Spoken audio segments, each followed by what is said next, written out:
Australia, led by Bob Simpson, toured England in 1964. The first two matches were rain-marred and drawn. The third at Headingley went to Australia by 7 wickets after Peter Burge, who's one of my favourite cricketers throughout the world, made a wonderful 160.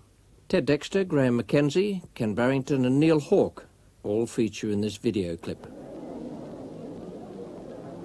Edrich tries to hook, it goes off his gloves, and Vevers is there near the umpire, and England are 17 for 1 with Edrich out for 3. That's 4 on the leg side, and Laurie applauds it. He leaves that one alone. But as umpire Price looks on, that's another 4 to Dexter. And Redpath claps that one, a beautiful shot. Hawke to Dexter again. And a rasping square cut, which races up the hill to the boundary. And that puts the 50 up in 58 minutes. Pretty good going. And the crowd are really loving it. And calling, bowls again to Dexter. 4 more on the leg side. Great stuff for a big crowd. And now Boycott comes into the picture again. An off drive off the back foot. He's very strong indeed off the back foot, this young man. And that's 4 more through the covers.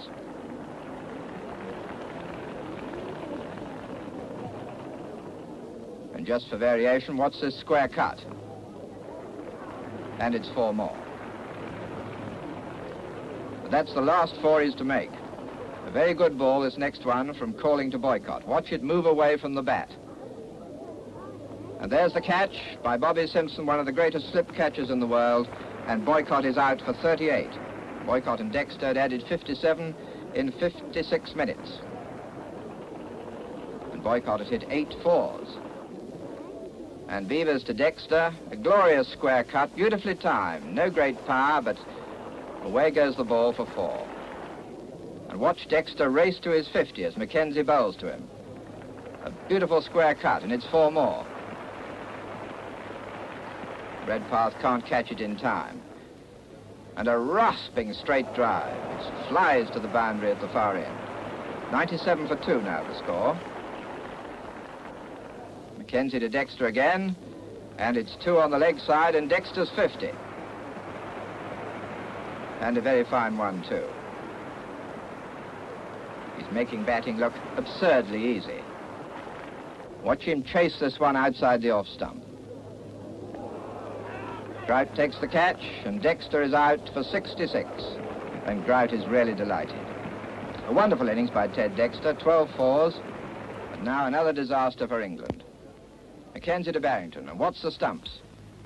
Oh dear, head in the air, aiming to mid-on. Barrington bowled for 29, and England are 138 for 4. Now it's 3/4 of an hour later. Taylor's bothered by the flight of Hawke. He's caught at the wicket. Out for 9. The Australian bowlers now are definitely on top after 3 hours play, and England are 163 for 5. But now it's Hawke to Parfitt, and disaster for England. As Parfitt is bowled, playing on to a Yorker for 32. Can Australia get another wicket? And they do.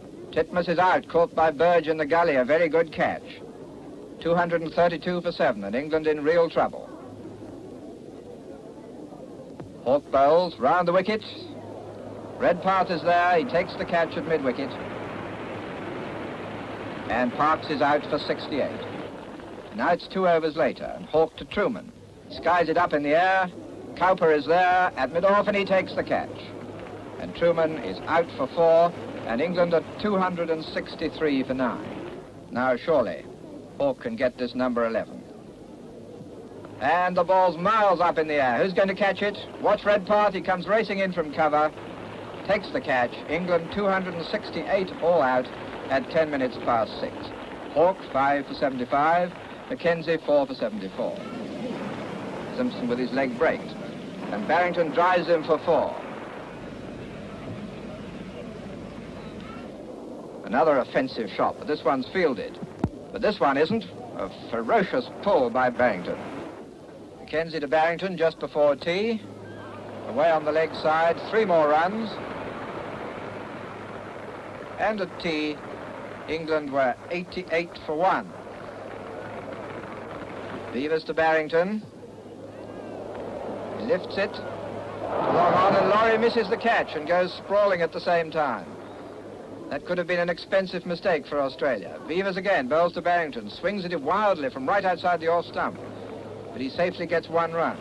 Barrington's been batting very well, despite that miss as long on by Laurie. Imperative it is for England that he should stay there to the close. 2 more runs there, off Mackenzie.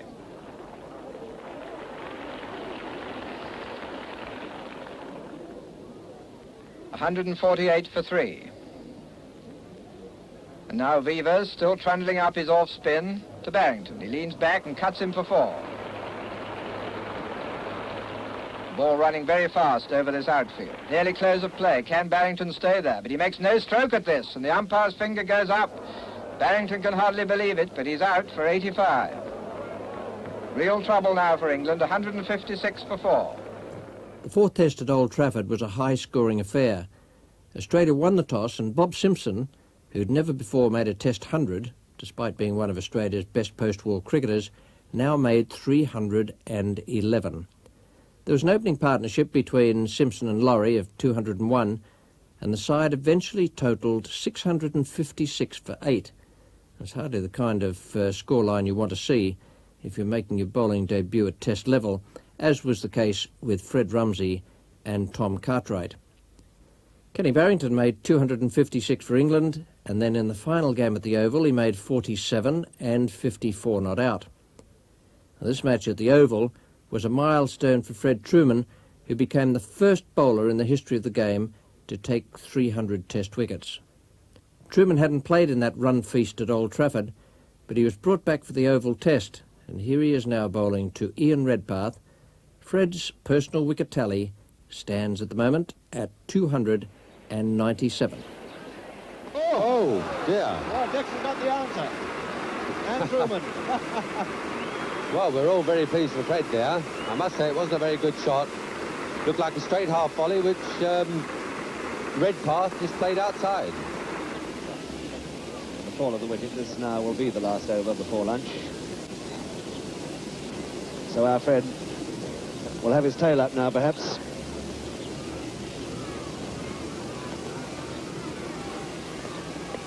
Oh, he's out, caught by Bradley! And he's done a hat-trick.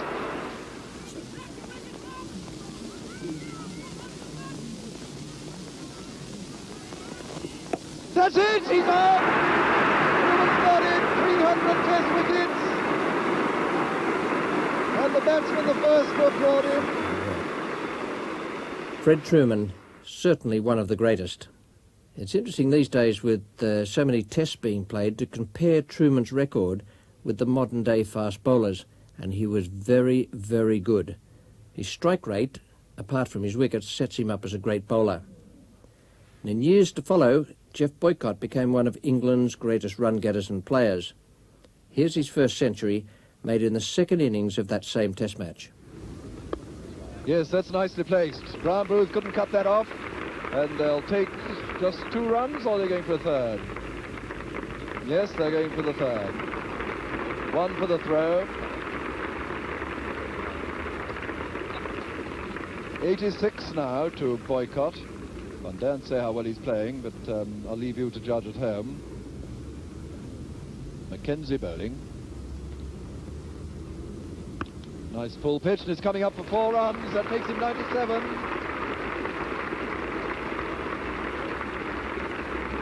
That's his 8th 4.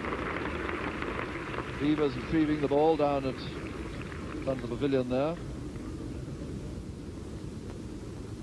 Calling has got Boycott 3 times. He got him once up at Trent Bridge and twice at Headingley. That's it. Yes, he's 100.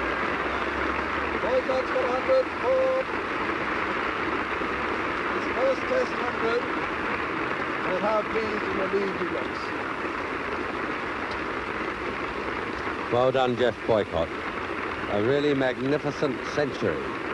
England beat South Africa 1-0 in 1964-65, and then in England in 1965 they demolished New Zealand 3-0, in the course of which John Edrich made 310 in the Headingley Test.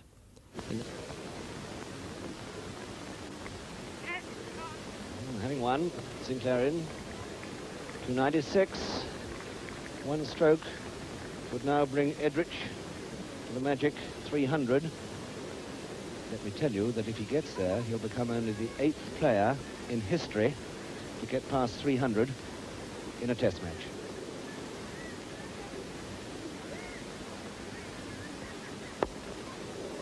It's a marvellous shot over mid-off, and he's there.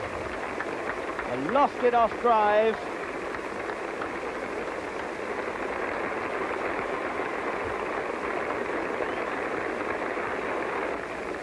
And what a shot to come to 300 with. His 50th four.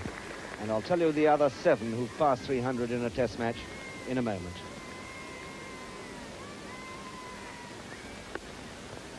And this is the list. Sobers, the record holder, 365 not out. Hutton, 364. Hanif Mohammed, 337. Hammond, 336. Bradman, the only man to have done it twice, 334 and 304. Sandham, 325 in the West Indies. Simpson last year, 311 at Manchester. And he's lofted that one, and he's not going to be caught, just over the head of Collins and Taylor. And nobody can accuse John Edrich of putting his nut down for personal gain.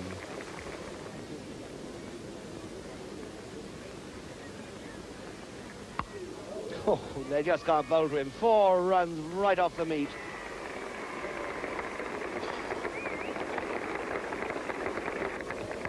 So, Mike Smith has declared. Well, there we are. In the second half of that split summer, though, they didn't have it all their own way with South Africa. After a draw in the first test, I watched one of the most remarkable innings in many years of test cricket. Graham Pollock's 125 from 145 balls faced, where in a partnership of 160, he hit 21 boundaries. I can assure you no one could ever have batted better than Pollock that day, after he came in with South Africa 43 for 4. Oh-ho!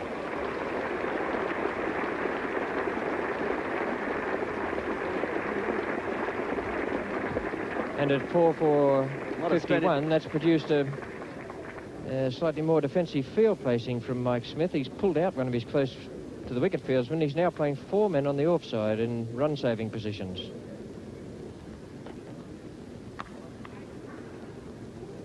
And a misfield by Parfitt, and that doesn't happen very often. They're getting 2 for it. Fielded by Barber.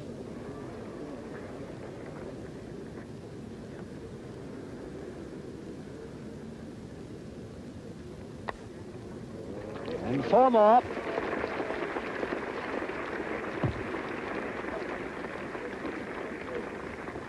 And Graham Pollock, with that stroke, has achieved his 1,000 runs in Test match cricket.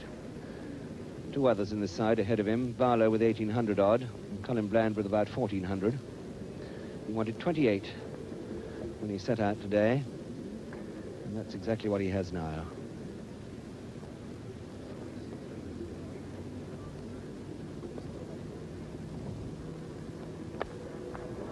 And I was just about to say he bowled 6 overs, 5 of them maidens, but that rather spoils it. Moving down the wicket. What a handsome offside player this man is.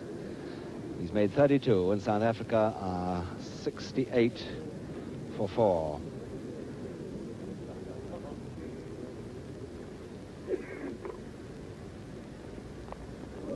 He played on. Becker is out. Playing on there to Snow. The leg stump knocked back. And Becker is out for 12, and South Africa now 80 for 5.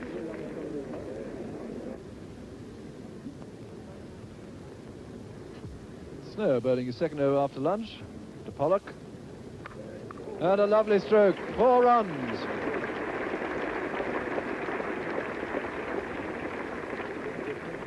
And that's Pollock 7-4. Snow bowling to Pollock. Pollock needing 2 for his 50. Snow bowling from the pavilion end. Umpire Charlie Elliott looking round over his shoulder. Snow coming in. This will be it. Yes. There'll be 2 runs. Titmus chasing it up. Larter coming in from long leg. That's 2 to Pollock. That's his 50. He batting 96 minutes and hit 7 fours.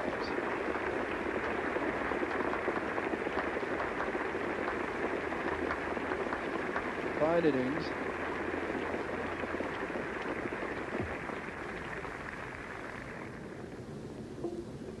Pollock on 63. That's 4. Yes, it's through the gap. Lovely square cover drive. That's his 9th 4.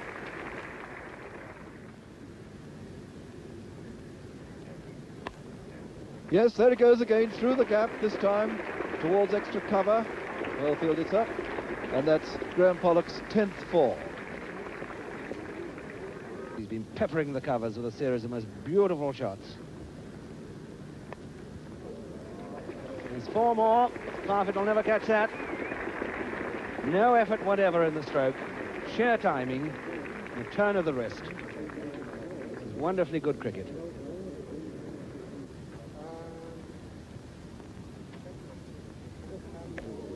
It's a full pitch and he hits it away on the onside to deep mid-wicket for 4 runs.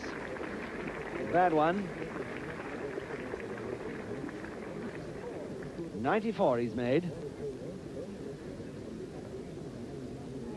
It's his 14th 4.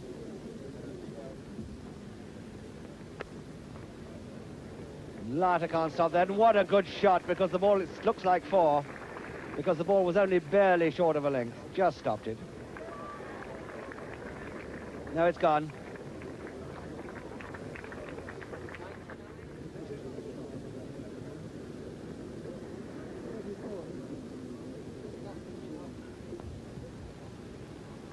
And he's hit it away on the onside for 4 more. What a magnificent shot with which to come to a really beautiful and quite remarkable 100.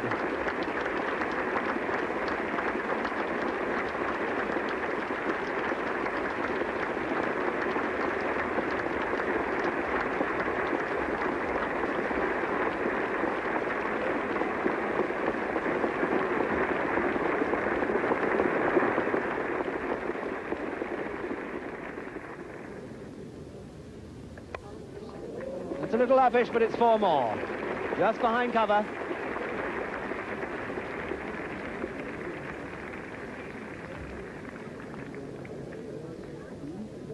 And the bowlers now must be wondering just where to pitch it. Cartwright bowling. And another 4 to Pollock. And there you see a man who's played some wonderful cricket since lunch. It's been a golden hour. Graham Pollock, who's 111 not out, facing up to Cartwright. And he's edged that one, but it's 4 more. They all count his 19th 4. Off the edge, all along the ground. And he's walloped that one away down on the onside. 4 more runs, which now gives him 24s. The partnership has been going for an hour, and they put on 93 in an hour. What wonderful entertainment, with the sun shining and a wonderful crowd to enjoy it.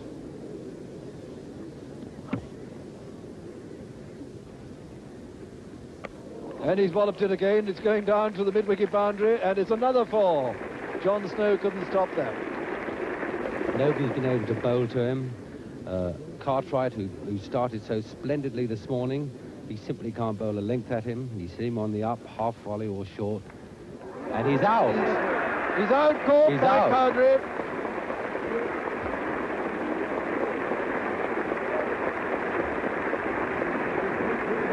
So Cartwright gets a wicket.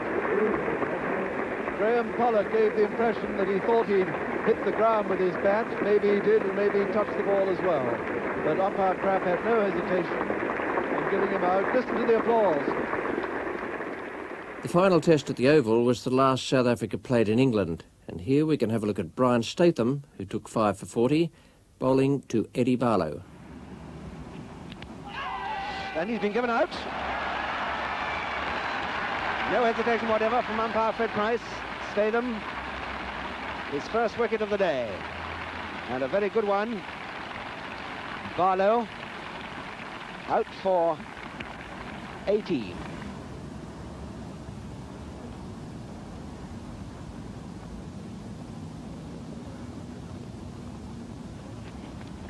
And he's out.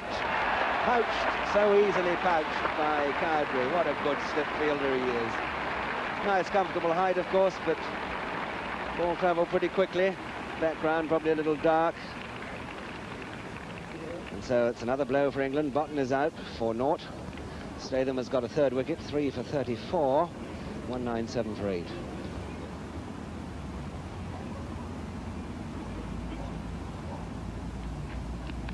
Oh, got him. There's the leg stump, not back. Well, that's another very good ball from Statham. Coming right back at him. So Pollock is out, bowls Statham for 3.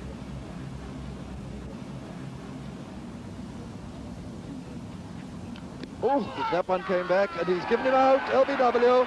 That one whipped back, that's Statham's 250th Test wicket.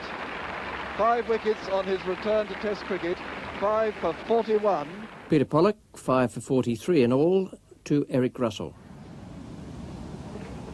And he's out, LBW. Eric Russell, LBW, his first ball in Test cricket in England, and England then 1 for 1.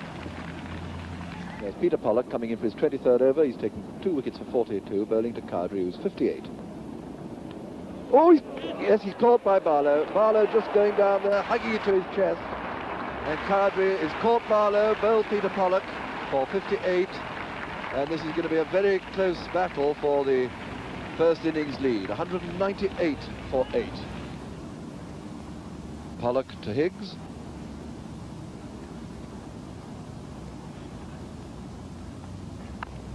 Oh, it's out. Yes.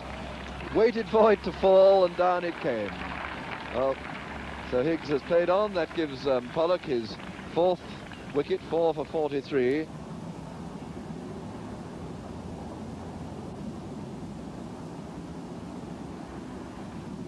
Oh! And that was conclusive enough, wasn't it? Statham bowled by Peter Pollock to give him 5 wickets in the innings for 43 runs, and South Africa lead by 6 runs. Colin Bland was one of the greatest fieldsmen I've seen, and he worked along the lines that brilliance in fielding only came because of hard work. This is the type of practice session he went through in order to become one of the most feared fielders in the cover and mid-wicket positions. And to translate all that into being effective at match level, let's have a look now at how Kenny Barrington and Jim Parks perished in the Lord's Test match of that summer.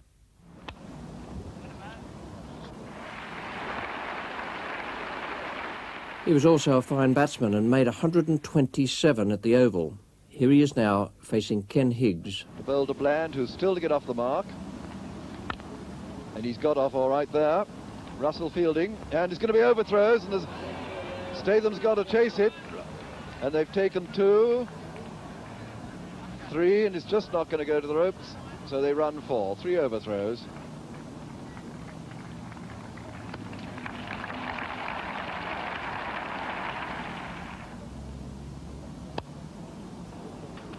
Well, that was a little uppish, and it will be 4 runs.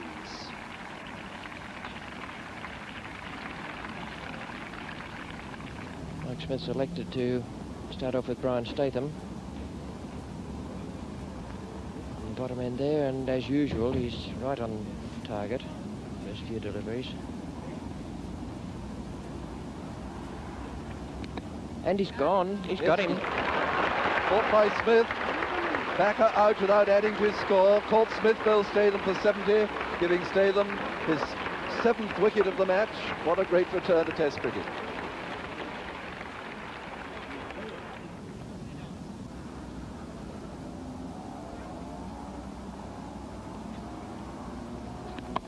It's a lovely one, 4 runs, beautiful shot. Between cover and mid-off.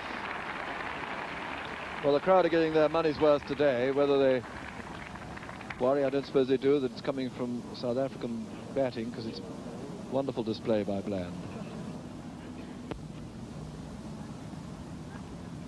And he's hit this down the pavilion. It's coming down just in front. Plop into the members' hands there. What a lovely one. Absolutely straight over the stumps down to the centre gate. Look at that relaxed look on Bland's face. He's now 91, his 11th four, and the 300 is up.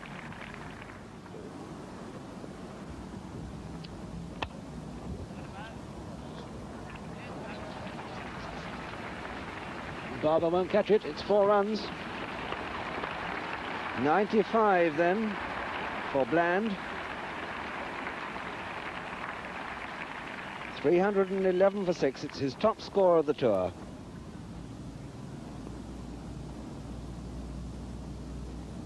Most responsible innings for his side.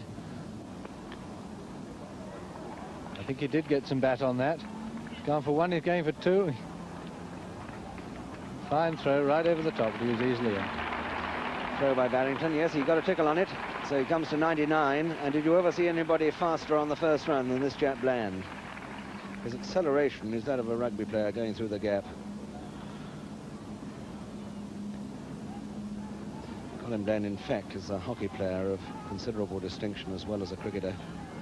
315 for 6.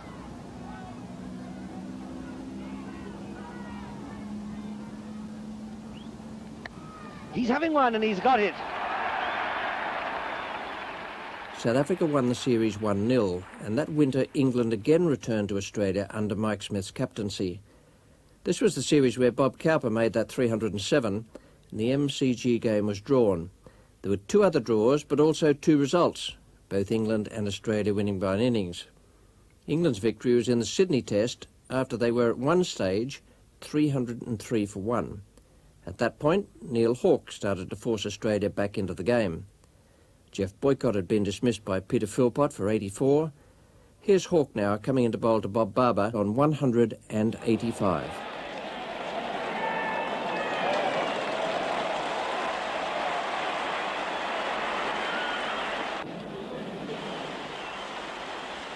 Neil Hawke now is bowling to Kenny Barrington. Barrington caught Mackenzie, bowled Hawke 1. Colin Cowdrey's the batsman now. Hawke is the bowler. Cowdrey caught Grout, bowled Hawke, no score. And what a scalp that was for Neil Hawke.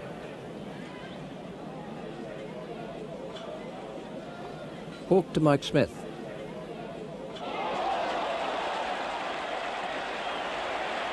Smith caught Grout, bowled Hawke for 6. And then he dismissed David Brown and Jim Parks, both caught by Wally Grout, for 1 and 13 respectively.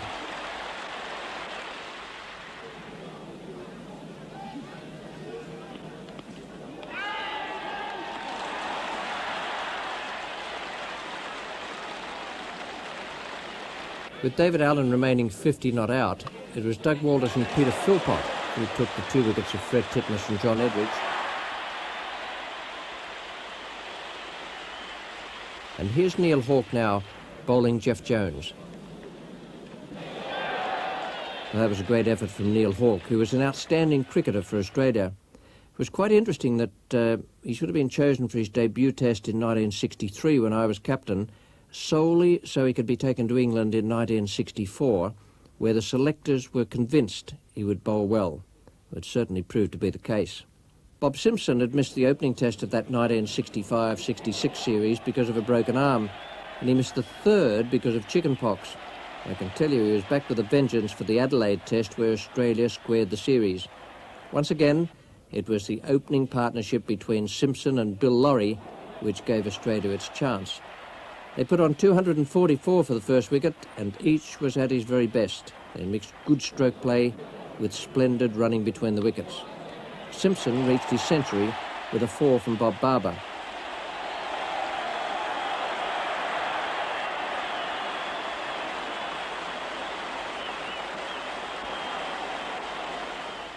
Lawry made his with a single from David Brown's bowling.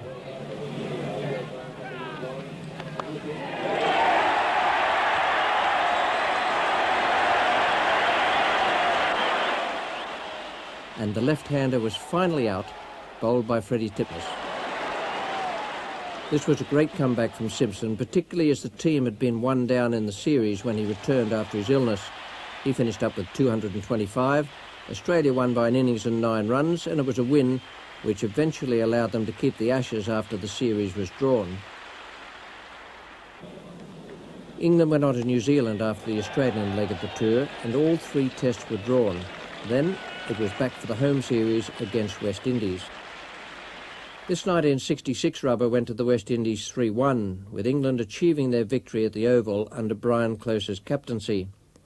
Before that, though, there had been one of the more remarkable fightbacks in the history of the game between Garfield Sobers and David Holford at Lord's.